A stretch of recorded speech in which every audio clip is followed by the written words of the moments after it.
பொய்களையும் அவதூறுகளையும் துணைக்கு அழைச்சிக்கிட்டு தேர்தல் சீசனுக்கு மட்டும் வருவாரு. வெள்ளம் வந்தா வரமாட்டாரு, நிதி கேட்டா கொடுக்க மாட்டாரு. கச்சத்தீவு மீண்டும் வேணும்னா இலங்கை அரசோடு போர்ல தான் ஈடுபடணும்னு உச்சநீதிமன்றத்தில் சொன்னாங்க. தேன்கூட்ல கையை வச்சாப்புல இப்ப பாஜக மாட்டிக்கிட்டு தவிக்கிறாங்க. இப்ப தேர்தல் வருதுன்னு தங்கள் விருப்பத்துக்கு ஏத்த மாதிரி தகவலை மாத்தி கொடுக்கிறாரு. இந்த அந்தர்பல்டி ஏன் நீங்கள் போடுகிற நாடகம் எல்லாம் இன்னும் கொஞ்ச நாட்களுக்குள் தான் என்பதை எச்சரிக்கையாக உங்களுக்கு சொல்ல விரும்புகிறேன். டெல்லி முதலமைச்சர் அரவிந்த் கெஜ்ரிவால், ஜார்க்கண்ட் முதலமைச்சர் ஹேமந்த் சோரன் ஆகியோரை கைது பண்ணதும் எவ்வளவு பெரிய தப்புன்னு பாஜக சீக்கிரமே உணரத்தான் போகுது.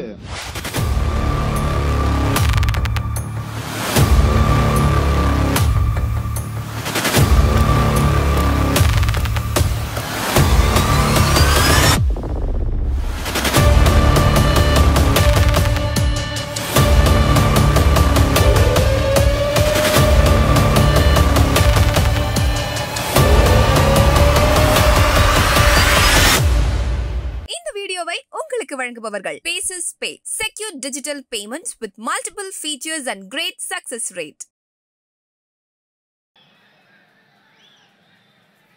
வீரத்தின் விளைநிலமா வேலூருக்கு வந்திருக்கிறேன். முதல் விடுதலை போர் தொடங்கிய வேலூர் கோட்டைக்கு வந்திருக்கிறேன். இப்போது ஜனநாயகம் காக்கும் 2ஆம் விடுதலை போருக்கு வந்திருக்கிறேன். யாரு? பிரதமர் மோடி. பொய்களையும் அவதூறுகளையும் துணைக்கு அழைச்சிக்கிட்டு தேர்தல் சீசனுக்கு மட்டும் வருவாரு.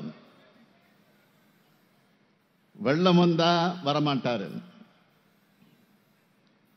நிதி கேட்டா கொடுக்க மாட்டாரு,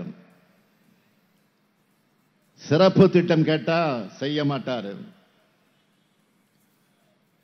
இப்படி மக்களை ஏமாத்தி தமிழ்நாட்டுக்கு எந்த நன்மையும் செஞ்சு தராம துரோகம் செய்யும் பார்ட் டைம் அரசியல்வாதிகளாக இருக்கக்கூடியவர்களை நீங்க புறக்கணிக்கணும். தேர்தல் முடிஞ்சதும் தமிழ்நாட்டு பக்கமே வரமாட்டாங்க. உங்க கிட்ட நான் கேட்கிற வாக்கு ஜெகத்ரட்சகனுக்கும் கதிரானந்தனுக்கும் மட்டுமல்ல, இந்த நாட்டில் சர்வாதிகாரம் தலை தூக்க கூடாது, ஜனநாயகம் கேள்விக்குறியாகிவிடக் கூடாது, சமூக நீதி காற்றில் பறக்கக்கூடாது, மதச்சார்பின்மைக்கு அச்சுறுத்தல் அறவே கூடாது என்பதற்காகத்தான் வாக்கு கேட்டு வந்திருக்கேன். இந்தியா கூட்டணிக்கு நீங்க அளிக்கிற ஒவ்வொருத்தருடைய வாக்கும் தமிழ்நாட்டை மேலும் வெற்றி பாதையில் அழைத்து செல்லும். எதுக்காகவும் நீங்க மோடியை விமர்சிக்க மாட்டீங்க, ஏன்னா கள்ள கூட்டணி. அதுக்கு பழனிசாமி புது டைலாக் சொல்றாரு, நாங்க எதிர்க்கட்சியா இருக்கோம், எப்படி மோடி எதிர்க்க முடியும்? ஆளுங்கட்சியா இருந்தா எதிர்ப்பேன்னு வியாக்கானம் பேசுகிறாரு. மக்கள் விரோத சட்டங்கள் எல்லாம் கொண்டு வந்தப்போ இந்த புலிப்பாண்டி எலிப்பாண்டியா மாறி பாஜகவுக்கு காலில் போய் விழுந்து கிடந்தாங்களா? இத்தனையும் செஞ்சுட்டு இந்த கரகாட்டக்காரனும் படம் பார்த்துருப்பீங்க, ஃபேமஸான படம் கரகாட்டக்காரன். அந்த படத்தில் கவுண்டமணி காமெடி வரும், நாதஸ் திருந்திட்டான். அது மாதிரி இப்ப மாற்றி பேசிக்கிட்டு வாக்கு கட்டுக்கிட்டு இருக்காரு. சொரணையும் சுயமரியாதையும் இல்லாத பழனிசாமி மாதிரி இல்லாம எதிர்கட்சியா இருந்தாலும் ஆளுங்கட்சியா இருந்தாலும் எந்த நிலைமையிலும் மக்கள் விரோத பாஜக அரசை திமுக உறுதியோடு எதிர்க்கும். தமிழ்நாட்டு உரிமைகளுக்காக குரல் கொடுக்கும். அதிமுக அடிமை கூட்ட மாதிரி பாஜகவை எதிர்க்க வக்கில்ல. அதுக்கு எதிர்கட்சி ஆளுங்கட்சின்னு சாக்கு போக்கு சொல்லிக்கிட்டு இருக்க மாட்டோம். எதிர்கட்சியா இருந்தப்போ தமிழ்நாட்டு உரிமைக்காக போராடணும். இப்ப ஆளுங்கட்சியாக இருக்கும் போது ஆளுநரின் அத்துமீறல், தமிழ்நாட்டுக்கான நிதின்னு எல்லா பிரச்சனைகளையும் உச்ச நீதிமன்றம் வரை போய் பாஜக அரசுக்கு எதிராக வாதாடி நம்ம உரிமைகளை நிலைநாட்டுகிறோம். மோடி பிரதமரானதும் 10 ஆண்டுகளாக என்ன செஞ்சாரு? மாநிலங்களே இல்லாமல் ஆக்க நினைக்கிறார். குஜராத் முதலமைச்சராக இருந்தவருக்கு இப்ப மற்ற முதலமைச்சராக பார்த்தாலே கசக்குது. மாநில உரிமைகளை பறிக்கிறாரு, மாநிலங்களுக்கு வர நிதியை தடுக்கிறாரு, தமிழ்நாட்டுக்கு ஒரு சிறப்பு திட்டம் கூட தர மறுக்கிறாரு, மாநில மொழிகளை புறக்கணிக்கிறாரு. எதை சரியா பண்றாரு தெரியுமா?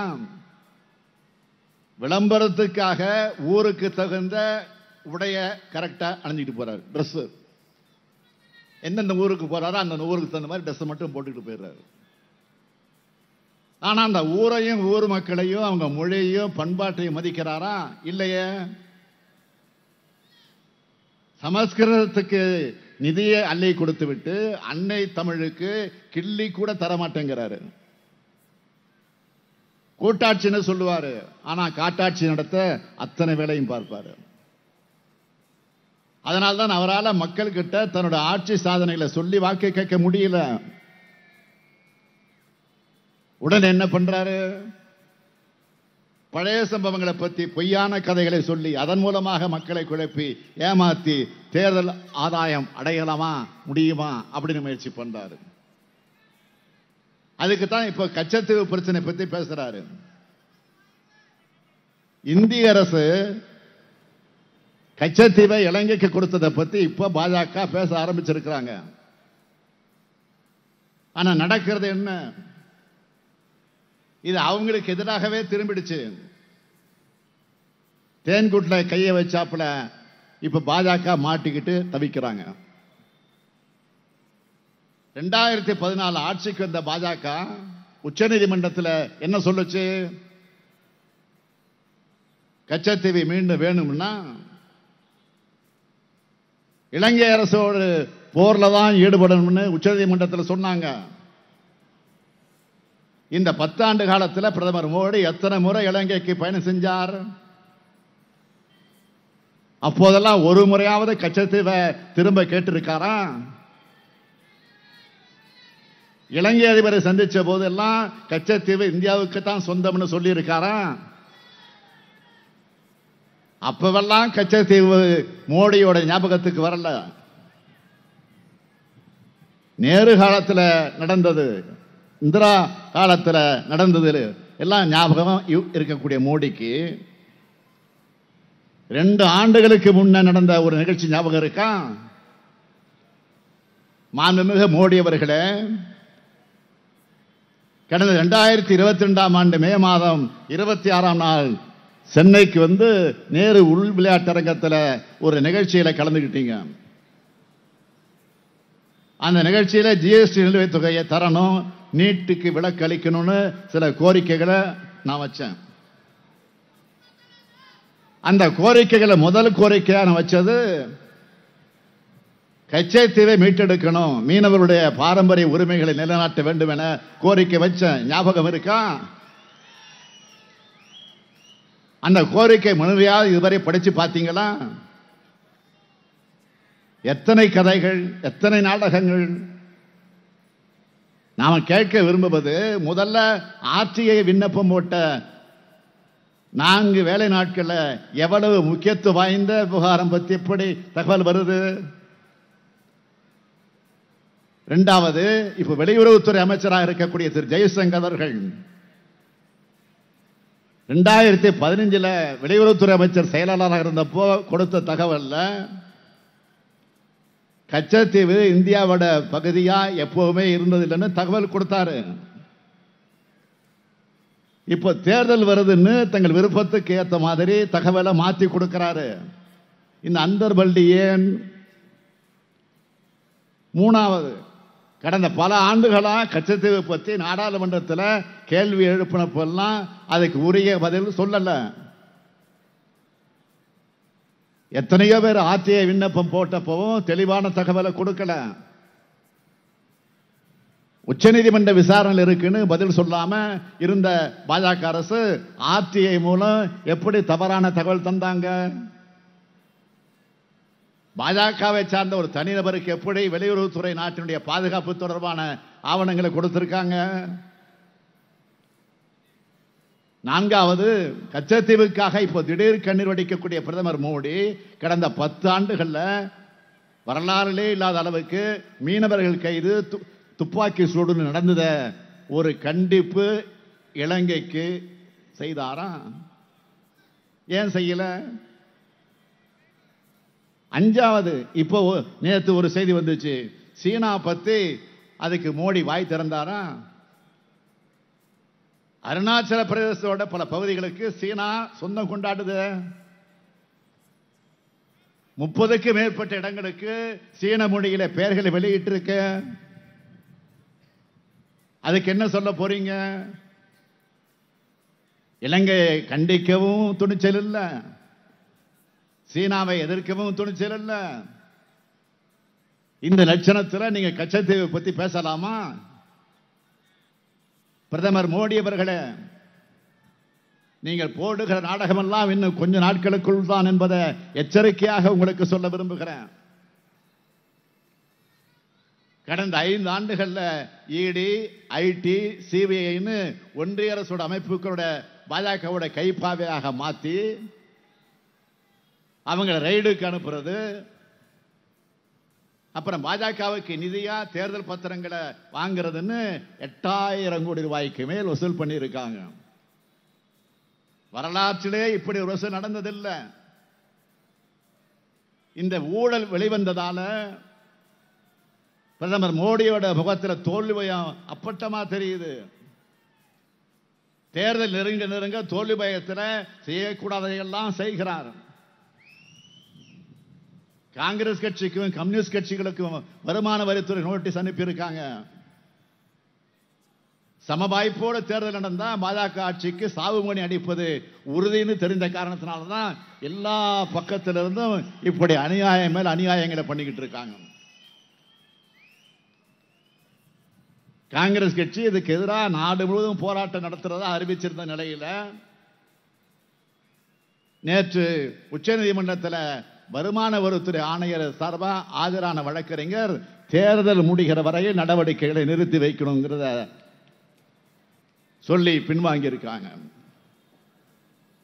பாஜக மேல மக்கள் கோபம் நாளுக்கு நாள் அதிகமாகுதுன்னு அவங்களுக்கே புரிஞ்சு போச்சு. அதனால்தான் அந்தர்பல்ட் அடிக்கிறாங்க. டெல்லி முதலமைச்சர் அரவிந்த் கெஜ்ரிவால், ஜார்க்கண்ட் முதலமைச்சர் ஹேமந்த் சோரன் ஆகியோரை கைது பண்ணதும் எவ்வளவு பெரிய தப்புன்னு பாஜக சீக்கிரமே உணரத்தான் போகுது. சர்வாதிகாரத்தை நோக்கி பயணப்படுகிற பாஜக கிட்ட நீதி, நேர்மை, நியாயம்னு எதையுமே எதிர்பார்க்கல. அதனால்தான் சட்டத்து மேல நம்பிக்கை வச்சு நீதிமன்றங்களை நாடுகிறோம். மாநிலங்களை எப்படியெல்லாம் சிறுமைப்படுத்தலாம் என்பதில் தான் பாஜகவோட மொத்த சிந்தனை இருக்கு. ஒண்ணு, மாநிலங்களுக்கான நிதி தராம முடக்கிறது, இல்லைன்னா ஆளுநர்களை வச்சு மசோதாக்களுக்கு ஒப்புதல் அளிக்காம முடக்கிறது. இந்த அநீதிகளை எதிர்த்து எதிர்கட்சி ஆளும் மாநிலங்கள் எல்லாம் நீதிமன்றத்துக்கு போயிட்டு இருக்கிறோம். நாமும் போயாச்சு. செய்தி 2 நாள் வரும் பாருங்க. நேற்றுக்கு கூட கேரள மாநில அரசு 10,000 கோடி ரூபாய் கடன் வாங்க ஒன்றிய அரசு அனுமதிக்கணும்னு உச்சநீதிமன்றம் போய் வாதாடுறாங்க. கர்நாடக அரசு நீதிமன்றத்தில் போய் வறட்சி நிவாரணம் தர சொல்லுங்கன்னு வாதாடுறாங்க. நாமளும் வெள்ள நிவாரணம் கேட்டு கேட்டு கேட்டு பார்த்தோம், தரல. நாளை காலை உச்சநீதிமன்றத்தில் வழக்கு போட போறோம். பணம் தராதது மட்டுமல்ல, நம்ம மாநில அரசோட நிதியிலிருந்து கொடுத்த பணத்தையும் பிச்சைன்னு நக்கல் அடிச்சாங்க பாஜக நிதியமைச்சர் நிர்மலா சீதாராமன் அவர்கள். மக்கள் நல திட்டங்களை செயல்படுத்துற கடமை மாநில அரசுகளுக்குத்தான் இருக்கு. மக்களோட மக்களா, மக்களுக்கு நெருக்கமாக இருக்கிறது மாநில அரசுகள் தான். மாநிலங்கள் நீதி பெறவும் உச்சநீதிமன்ற கதவுகளைத்தான் தட்ட வேண்டியிருக்கு. நிதி பெறவும் உச்சநீதிமன்ற கதவுகளைத்தான் தட்ட வேண்டியிருக்கு. இதுக்கு எதுக்கு பிரதமர் பதவியில் மோடி உட்கார்ந்து இருக்கணும் என்பதுதான் என்னுடைய கேள்வி. இந்த நிலைமை மாறணும். அதுக்காகத்தான் மாநில உரிமைகளுக்கான முழக்கத்தை, கூட்டாட்சியின்கான குரலையும் தொடர்ந்து எழுப்புகிறோம். அதுக்கு நீதிமன்ற மாதிரியே மக்கள் மன்றமும் இந்த தேர்தலில் நியாய தீர்ப்பு எழுதணும். தமிழுக்கும் தமிழினத்துக்கும் தமிழ்நாட்டுக்கும் விரோதமான கட்சி பாஜக. பாஜகவுக்கு அளிக்கிற வாக்கு தமிழ்நாட்டின் வளர்ச்சிக்கு வைக்கக்கூடிய வேட்டுங்கிறத மறந்துடாதீங்க. தமிழ்நாட்டை வஞ்சித்த பாஜக, தமிழ்நாட்டை பாழ்படுத்தி அதிமுக, ரெண்டையும் ஒரு சேர வீழ்த்துங்க. அரக்கோணம் நாடாளுமன்ற தொகுதிக்கு திராவிட முன்னேற்ற கழகத்தினுடைய வேட்பாளர் ஜெகத் ரட்சகன் அவர்களுக்கும், வேலூர் நாடாளுமன்ற தொகுதிக்கு தம்பி கதிரானந்த் அவர்களுக்கு உதயசூரியன் சின்னத்தில் உங்கள் பொன்னான வாக்குகள் அளிக்கணும்னு கேட்டுக்கிறேன். நீங்கள் அளிக்கிற வாக்கு இந்தியாவை காக்கட்டும், தமிழ்நாட்டை காக்கட்டும், நம்முடைய எதிர்கால தலைமுறையை காக்கட்டும். பாசிசத்தை வீழ்த்த இந்தியாவை காக்க உங்கள் ஸ்டாலின் அழைக்கிறேன். 40 நமது, நாடும் நமது. சொல்லுங்க, 40 நமது, நாடும் நமது. 40 நமது. வேலூர் கோட்டையிலிருந்து எழும்பக்கூடிய குரல் டெல்லி செங்கோட்டைக்கு கேட்கணும். 40 நமது, நாடும் நமது. நன்றி, வணக்கம். இந்த வீடியோ உங்களுக்கு பிடிச்சிருந்தா லைக் பண்ணுங்க, ஷேர் பண்ணுங்க, கமெண்ட் பண்ணுங்க. மறக்காம OH தமிழ் சேனலுக்கு சப்ஸ்கிரைப் பண்ணுங்க.